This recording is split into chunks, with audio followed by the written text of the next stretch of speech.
പ്രധാനമന്ത്രിയുടെ അഭിസംബോധനയിൽ തെരഞ്ഞെടുപ്പ് കമ്മീഷന് പരാതി നൽകി CPIM. പ്രധാനമന്ത്രിയുടെ അഭിസംബോധന തെരഞ്ഞെടുപ്പ് പെരുമാറ്റച്ചട്ട ലംഘനമെന്ന് ചൂണ്ടിക്കാട്ടിയാണ് പരാതി. CPIM ജനറൽ സെക്രട്ടറി MA ബേബിയാണ് പരാതി നൽകിയത്.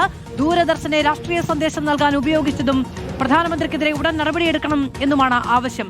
നോബൽ വാരിക്കാരൻ വിവരങ്ങളുമായി ചേരുകയാണ്. നോബൽ, പ്രധാനമന്ത്രി ഇന്നലെ രാജ്യത്തെ അഭിസംബോധന ചെയ്തപ്പോൾ ആ പ്രസംഗം പൂർത്തിയായ മുറയ്ക്ക് തന്നെ ഇടത് ഹാൻഡിലുകൾ എന്തിന് ജോൺ ബിട്ടാസ് അടക്കം ആ പോസ്റ്റ് ഇട്ടിരുന്നു. രാജ്യത്താദ്യമായിട്ടാണ് ഒരു പ്രധാനമന്ത്രി ഈ തരത്തിൽ ഔദ്യോഗിക സംവിധാനങ്ങളെ രാഷ്ട്രീയ പ്രഖ്യാപനത്തിന് വേദിയാക്കിയത് എന്നുള്ളത് പരാതിയായി ചെല്ലുകയാണ്.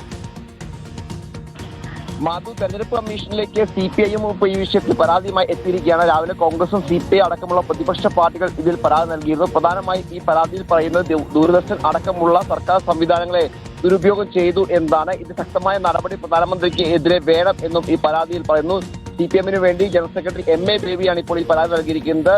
അതായത് ഈ പരാതിയുമായി ബന്ധപ്പെട്ടുകൊണ്ട് പ്രത്യേകിച്ച് 5 സംസ്ഥാന നിയമസഭാ തെരഞ്ഞെടുപ്പ് നടക്കുകയാണ്. അവിടെ കൃത്യമായി തന്നെ തെരഞ്ഞെടുപ്പ് മാതൃകാ പെരുമാറ്റച്ചട്ടം ഉണ്ട്. അത് ലംഘിച്ചുകൊണ്ടാണ് പ്രധാനമന്ത്രി ഇങ്ങനെ അഭിസംബോധന നടത്തുകയും പ്രതിപക്ഷ പാർട്ടിയെ കടന്നാക്രമിക്കുകയും ചെയ്തത്. പ്രത്യേകിച്ച് ഇതിൽ രാഷ്ട്രീയ ലക്ഷ്യം അടക്കം ഉണ്ട് എന്ന് ചൂണ്ടിക്കാണിച്ചുകൊണ്ടാണ് ഈ പരാതി. എന്താകും ഈ പരാതി നടപടി എന്താണ് ഇനിയിപ്പോൾ കണ്ടറിയേണ്ടത്? മുൻപ് സമാനമായി തന്നെ പല ഘട്ടങ്ങളിൽ ഈ പറഞ്ഞ പ്രധാനമന്ത്രിക്കെതിരെ BJPക്കെതിരെയൊക്കെ പല ഘട്ടങ്ങളിൽ വലിയ പരാതികൾ തെരഞ്ഞെടുപ്പ് കമ്മീഷൻ എത്തിയതൊക്കെ നമ്മൾ കണ്ടതാണ്. ആ ഘട്ടത്തിൽ ഒരു നടപടിയും ഉണ്ടായിട്ടില്ല. എന്നാണ് അതുപോലെ തന്നെ ഇത് മാറുമോ എന്നാണ് എല്ലാവരും ഉറ്റുനോക്കുന്നത്. നേരത്തെ കോൺഗ്രസും CPIM ഒക്കെ ഇതിൽ പരാതി നൽകുകയും ചെയ്തിരുന്നു. മാധു, ശരി, നോബൽ മാരിക്കാരനാണ് വിവരങ്ങൾ നൽകിയത്.